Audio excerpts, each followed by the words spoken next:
The Heading out cardboard so box in soon, Nicholas Nicholas? Jones's Forget arms held something? almost nothing. Is A that all you coffee have? mug, a phone charger, a single folder. He walked through the lobby of Jones Freight and Supplies regional office while a few coworkers glanced up, then looked away, the way people do when they've already decided a thing isn't their business. Nicholas didn't look at anyone. He pushed through the glass doors into the afternoon heat, set the box down on the low concrete wall by the entrance, and took out his phone. He scrolled to a single contact, pressed call. The line picked up on the second ring. His voice was calm, almost quiet. Fire every one of them. He ended the call, picked up the box, and walked toward the parking lot like a man who had somewhere to be. Quick question before we get into the story. Where in the world are you watching from? Leave your city or country in the comments. I love seeing how many different places these stories reach. And if this is your first time here, hit that subscribe button for more captivating stories with unexpected twists and satisfying endings. Now, let's rewind 4 weeks. Robert Jones sat behind a desk he'd owned for 30 years, the wood worn smooth at the edges from decades of elbows and paperwork. He was 72, and he still ran the company like every decision cost him something personal. Because it did. The board wants you as CEO, Robert said. I want you ready. Nicholas sat across from him, unmoved by the weight of the offer. Then let me earn it. Not from the top floor. From the floor where the work actually happens. Robert studied his son for a long moment. He didn't argue. He respected the instinct too much to fight it. It was the same one that had built this company in the first place. 3 people will know, Robert said. Me, Daniel Brooks, 1 board member. Everyone else sees an employee. Nicholas nodded. That was exactly what he wanted. He reported to the Regional Operations Division that Monday with a standard badge and a title. Operations Analyst, temporary assignment. That meant nothing to anyone who read it. He wore plain clothes and carried nothing that suggested he belonged anywhere but a cubicle. The receptionist barely glanced at him before pointing him toward the elevators. The regional office ran like a machine that had been built to look efficient from a distance. Open floor plan, generic motivational signage, the low hum of phones and keyboards. Nicholas found his desk in the back corner, sat down, and waited to see what the floor would show him. Marcus Whitfield noticed him first. Or rather, noticed him the way a man notices a new piece of furniture. A brief look, a short nod, nothing more. Marcus was Regional Operations Director, and he carried himself like someone who had never needed to raise his voice to get what he wanted. Calm, measured. The kind of calm that came from control, not patience. Trent Lawson was different. He crossed the floor within the first hour, hand extended, smile already in place before he'd said a word. New guy. Trent, let me know if you need anything. I basically run this floor. He laughed like it was a joke. It wasn't. Not entirely. Alicia Monroe introduced herself with a clipboard and a list of policies Nicholas would need to sign. She was precise in a way that made her hard to read, every word chosen, nothing wasted, nothing revealing. It was Grace Ellis who actually looked at him. She dropped a stack of onboarding folders on his desk, waited until Trent had walked away, and said quietly, "If you need anything explained twice, come find me." Nobody explains anything twice around here on purpose. He didn't understand the comment yet. He would. By the end of his first week, the floor had revealed its shape to him in fragments. The performance numbers coming out of this division were strong, stronger than they had any right to be, given what he was seeing. Deadlines met, client complaints low. On paper, this was one of the company's best-run regions. But morale told a different story. People spoke in careful half-sentences near Marcus's office. Conversations stopped when certain names walked by. Turnover, he learned from a stray comment Grace made in passing, was nearly double the company average, a fact that appeared nowhere in the reports he'd been given to review. Strong numbers, miserable people, high turnover. Nicholas had spent enough years around operations to know that combination shouldn't exist. Not for long, and not by accident. A team either performed because people wanted to be there, or it performed because people were too afraid not to. He didn't say anything. He didn't ask questions yet. He just started paying attention. to who got credit, to who stayed quiet in meetings, to the way Grace's shoulders dropped half an inch whenever Marcus walked past her desk. Sitting alone at his desk after the floor had mostly emptied out, Nicholas looked at the numbers on his screen one more time. They were clean. Too clean. This wasn't just a demanding workplace. Nicholas spent his second week rebuilding a shipping workflow that had been quietly bleeding time for months. A routing bottleneck nobody had bothered to trace back to its source. He didn't make an announcement. He fixed the logic, cleaned up the documentation, and uploaded the revised process to the shared drive with his name attached, the way any analyst would. 2 days later, Marcus called a short floor meeting. Trent stood beside him, hands in his pockets, wearing the loose confidence of someone about to be handed something he hadn't built. Trent identified some real inefficiencies in our routing process, Marcus said. Numbers like this are why this division outperforms every other region in the company. Trent didn't correct him. He nodded along, accepting the praise with the ease of a man who'd done this before. Nicholas said nothing. He watched Marcus's expression. There was no flicker of doubt in it, no half-second of checking his facts. Either Marcus genuinely believed Trent had done the work, or he didn't care who had. That afternoon, Nicholas pulled up the shared drive's edit history. Timestamps didn't lie the way people did. His name was on the original upload.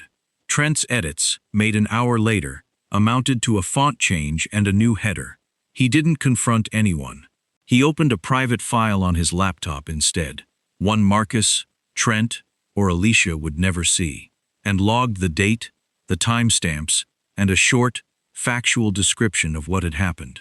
No commentary, just the record. It was the first entry. He suspected it wouldn't be the last.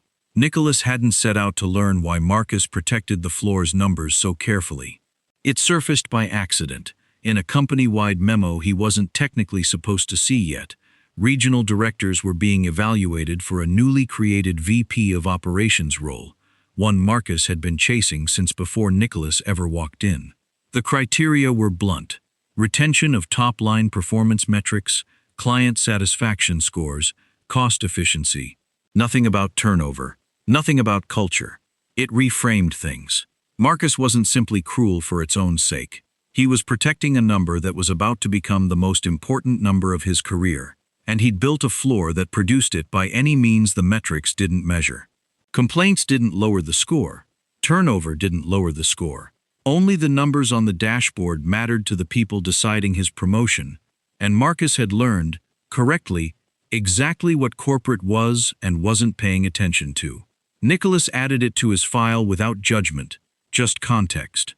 It didn't make what was happening on this floor forgivable, but it made it make sense, and that, he was learning, was often more dangerous than outright malice. Malice was easy to spot. A man protecting a promotion he genuinely believed he'd earned could convince himself of almost anything. Grace had been quiet for most of the week, quieter than usual, and Nicholas noticed it the way he'd learned to notice things here, sideways, without asking directly. He found out why on Thursday. She'd applied for a team lead position, a role she'd been unofficially performing for months whenever Marcus needed something handled without drama. The promotion had gone to someone else. Grace didn't complain about it out loud. She simply stopped mentioning her 5-year plan, which she'd brought up twice in his first week, and not once since. Nicholas went looking for context, not for her sake exactly, or not only for her sake, but because the shape of it bothered him. He found an old quarterly evaluation buried in an archived folder, one that predated the current review cycle. It described Grace's work in specific, glowing terms.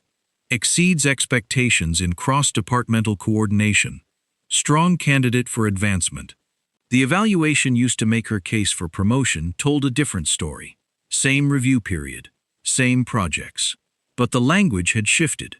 Meets expectations. Room to grow in leadership presence. Vague enough to justify passing her over. Specific enough to look like an honest assessment to anyone who didn't dig. He compared timestamps. The file had been modified 3 weeks after its original submission date, after the promotion cycle had already opened. Nicholas sat with that for a long moment.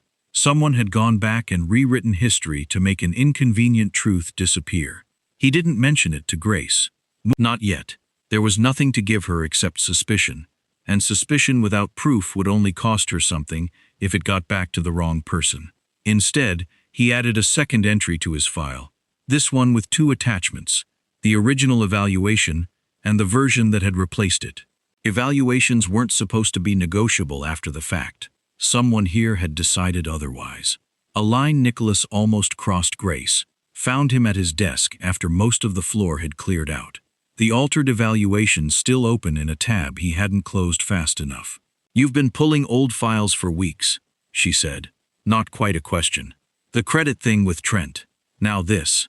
She nodded at his screen. "You're not just some analyst killing time on a temp assignment." Nicholas closed the laptop, slower than he needed to.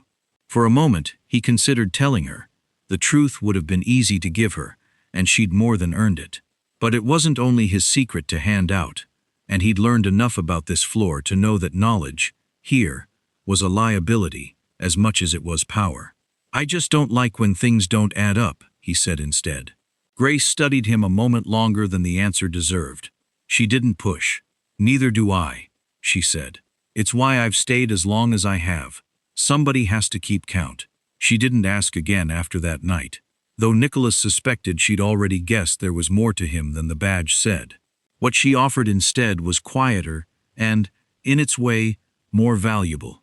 She started mentioning things in passing that she'd never have volunteered to a stranger. A name here, a pattern there.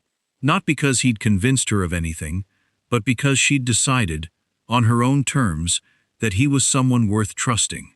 Nicholas understood what that cost her. Trust was not a currency this floor spent easily, and she was spending it on a man whose real name she didn't even know. It was a name that kept surfacing in old project files, Curtis Adebayo, attached to workflows, meeting notes, a handful of client accounts that had clearly once belonged to him. Nicholas asked about it casually, the way a new hire might ask about an org chart that didn't quite add up. "He found a better opportunity," Trent said, "already moving on to something else. Left for something bigger," Alicia said, not looking up from her screen. Marcus offered the same answer with slightly different words, delivered with the flat finality of a man closing a door. 3 people, 3 near-identical sentences. Nicholas had spent enough years around executives to recognize a rehearsed line when he heard one. He kept pulling the thread quietly. Grace was the one who finally gave him something real, and only after he'd earned enough of her trust to ask a direct question over coffee, away from the floor. "Curtis didn't leave for anything," she said, voice low. "He filed a complaint about Marcus, about how numbers were being reported to corporate." She turned her cup slowly on the table, not meeting his eyes. 2 weeks later, he was gone. Nobody investigated anything. Nobody even asked him to explain himself. He was just gone. Did anyone follow up? Corporate, HR, anyone? Grace shook her head. If they did, nobody on this floor ever heard about it. Nicholas felt something shift in his chest. Not surprise exactly, but the particular weight of watching a suspicion become a fact. A man had tried to do the right thing and had been erased for it, cleanly enough that even his name only survived in files nobody thought to check. He wrote it down. This entry took longer than the others. He found himself rereading it before he closed the laptop, the way you reread something you don't want to have gotten right. The complaint records were the last piece, and they were the hardest to find because they weren't supposed to be found at all. Nicholas had access to the division's internal metrics as part of his cover assignment. Turnover, incident reports, complaint volume, numbers that were supposed to roll up automatically to corporate HR. He cross-referenced what his division reported against a broader company dashboard he'd been quietly granted access to as part of his analyst role. The numbers didn't match, not by a little. Complaints filed at the regional level were consistently higher than what appeared in the corporate system, sometimes by a factor of 3. He traced the discrepancy to a single approval step in the reporting chain. Every complaint, before it reached corporate HR, passed through one person's queue for review. Alicia Monroe. She wasn't fabricating anything. She didn't need to. She simply decided which complaints were worth forwarding and which ones got quietly closed at the regional level, filed away under vague resolution codes that made every problem look handled. This wasn't one manager protecting his own reputation. This was a system. Evaluations rewritten, credit reassigned, complaints filtered before they ever reached anyone who might act on them. 3 people, each doing their part, each probably telling themselves they were just doing their jobs. That night, Nicholas called Daniel Brooks from his car in the parking garage. Engine off, box of documentation sitting on the passenger seat beside him. "I'm not looking at one bad manager anymore," Nicholas said. "I'm looking at whether this company still deserves the reputation it's built its name on." Daniel was quiet for a moment. "How deep does it go?" "I don't know yet, but I know it's organized. Nobody stumbles into covering up a complaint pipeline by accident." "Send me what you have," Daniel said, quietly. Nicholas ended the call and sat there a moment longer, looking up at the dark windows of a building he'd start to see very differently from now on. He wasn't investigating a difficult workplace anymore. He was investigating a cover-up, and it had been running for a long time before he ever walked through the door. Marcus noticed it the way careful men notice things. Not all at once, but in a slow accumulation of small wrongness. Nicholas asked questions that didn't quite match the role of a temporary analyst. He remembered details from meetings weeks old. He requested access to archived files that had nothing to do with his assigned projects. Marcus didn't confront him. That wasn't his method. He watched instead, the way he'd watched Curtis Adebayo 2 years earlier, right up until the moment watching turned into acting. "He's asking about old complaint logs," Marcus told Trent one evening, voice low, door mostly closed. "And he pulled the Ellis evaluation file last week." Trent's easy smile faded a degree. "You think he knows something?" "I think he's paying attention," Marcus said. "That's worse." A close call. 2 days later, Nicholas stayed late to cross-reference the last of the altered evaluation files, certain the floor had emptied out. It hadn't. Marcus's office light was still on. He heard footsteps before he could close the folder. Marcus, walking a slow lap of the floor the way he sometimes did before locking up. Checking monitors were off, drawers were closed. Nicholas had maybe 10 seconds. He didn't have time to log out cleanly. He minimized the window, opened a routine shipping report instead, and was scrolling through it, unbothered, when Marcus rounded the corner. "Working late," Marcus said. "Not a question. Trying to get ahead of the Wilkins account before Monday," Nicholas said, not looking up. Marcus lingered a beat longer than the moment required, eyes flicking once toward the monitor, then toward Nicholas's face. Whatever he was looking for, he didn't find it. He nodded once and moved on. Grace found Nicholas in the break room 10 minutes later, arms crossed, voice low. "He doesn't linger like that for nothing. Whatever you're doing, be more careful than you were tonight." "I will," Nicholas said. She held his gaze a moment. "I mean it. I've watched people get careless right before something happens to them here." It wasn't an idle warning. Nicholas understood, watching her walk away, that she'd just risked something to say it out loud. Trent prepares the setup. Trent had done this before, in smaller ways. A misplaced blame here, a convenient scapegoat there. This needed to be cleaner, bigger.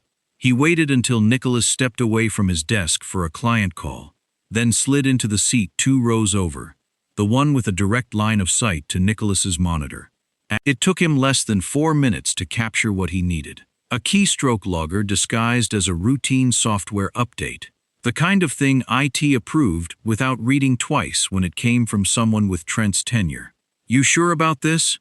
Paula, from procurement, asked quietly, though procurement wasn't the department it should have concerned. "I'm sure Marcus wants it handled," Trent said, which wasn't quite an answer, and they both understood that. By the end of the day, Trent had what he needed. Nicholas's login credentials, captured clean, ready to use.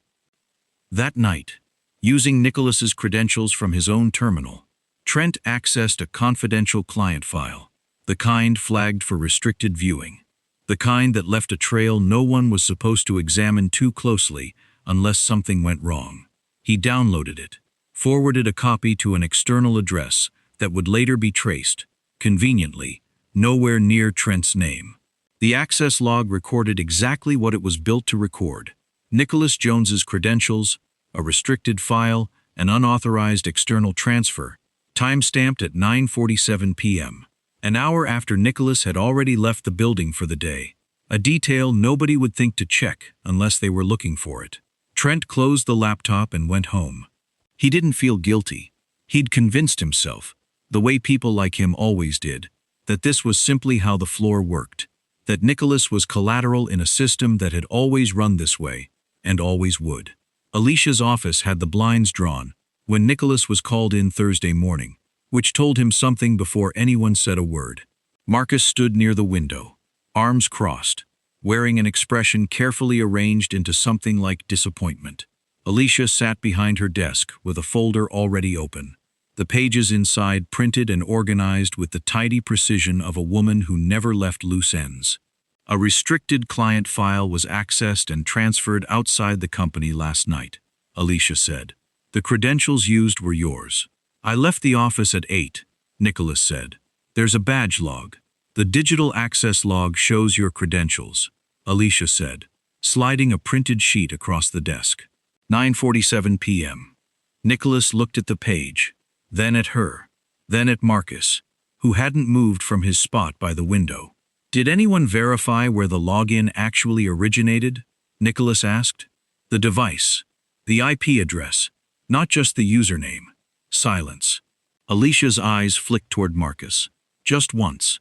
The credentials are the credentials, Marcus said quietly. Nicholas understood, in that moment, exactly how deliberately built this room was. Nobody here intended to look any further than they already had. They didn't need the truth. They needed a name. Given the severity of the breach, Alicia said, the company can't in good conscience continue your employment. Effective immediately. She slid a termination form across the desk. Nicholas read it once, signed it without argument, and asked for a copy, which she provided without meeting his eyes. He stood. Marcus said nothing further. There was nothing performative in the silence, just the particular quiet of people who believed the matter was closed. Nicholas walked back to his desk. The floor had gone still in the way floors do when everyone is watching without appearing to watch. He placed his coffee mug, his charger, and a single folder into the small cardboard box someone had already left beside his chair. Alicia's doing, he suspected, prepared before he'd even walked into that room. Grace caught his eye from across the floor. She didn't say anything. She didn't need to. Her face said what the room wouldn't. He carried the box to the elevator. Nobody stopped him. Nobody said goodbye. Outside, the afternoon light was flat and ordinary, indifferent to what had just happened.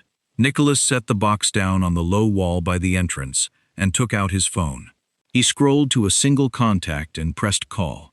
It connected on the second ring. It's done, Daniel said, before Nicholas could speak. I've had the audit log staged for 3 days, waiting on your word.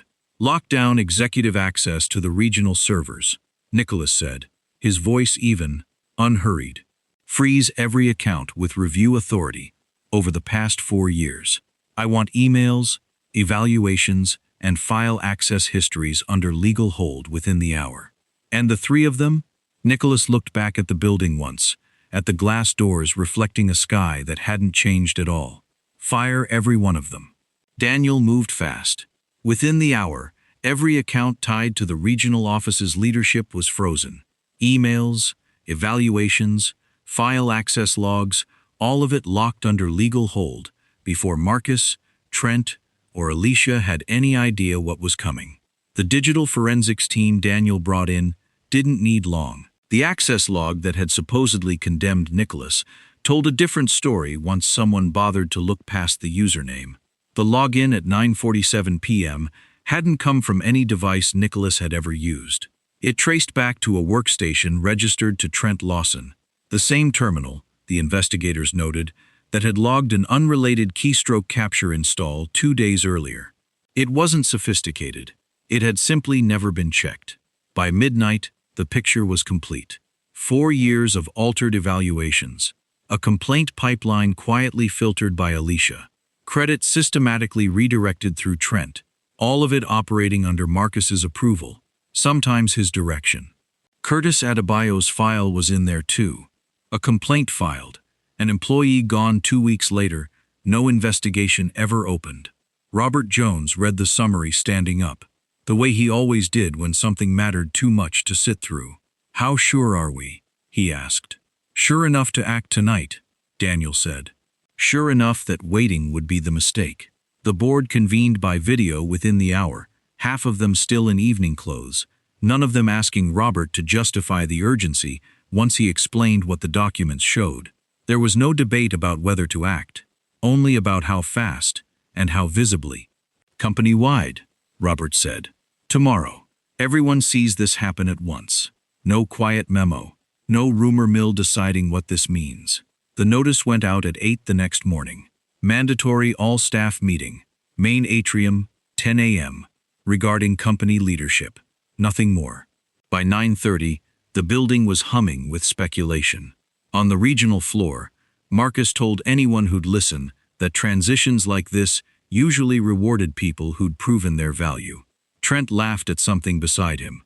Neither of them noticed that Alicia hadn't come back to her desk since the night before. At 10, Robert Jones walked onto the platform the way he'd walked into every major moment of his 40 years running this company. Unhurried, certain, carrying the quiet authority of a man who'd earned every bit of the silence that fell over the room. He thanked the company for its work. He talked, briefly, about what it meant to build something worth trusting. Then he said the next CEO of Jones Freight and Supply had been working inside this company for the past 4 weeks, not in an office, but on the floor, as an ordinary employee. He asked his son to come forward. Nicholas walked onto the platform in the same plain clothes he'd been fired in less than 18 hours earlier. He carried nothing.